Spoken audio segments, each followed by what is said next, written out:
You'll often hear people talking about how maggots are a great bait in winter, which they are, but they're awesome all year round. And I'm going to talk you through this little rig that I use for pleasure fishing sessions where you just want to catch pretty much anything that swims.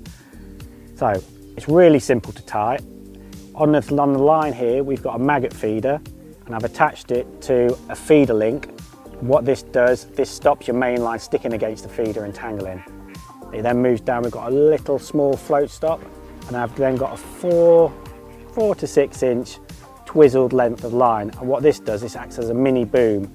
It's not essential, but if you don't have it, you might find that your hook link wraps around the feeder and tangles. This just helps to push everything away and prevents tangles.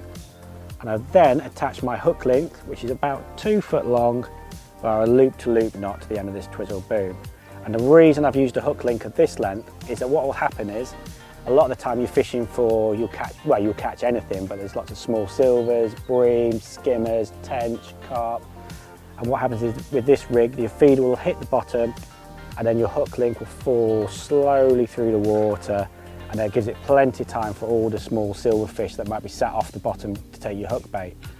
On the hook, I'd simply put a couple of maggots, and today we've got a real mix of maggots, all different colours in there. So we've been trying double reds, a red and a white, and just mixing it up. So far we've had loads of little skimmers, a few bigger bream, the odd roach, and we have seen some carp rolling, so hopefully we'll get one of them soon. But yeah, if you're just happy to catch whatever swims and you just want a fun pleasure session, definitely give this rig a try. It's really good, really easy to use. So a handy little tip with using these feeder links is it allows you to quickly change the size of feeder you're using. So this one's quite a large one, but if I want to cut the amount of feed I'm putting in, I can just quickly unhook it and then attach on a smaller one.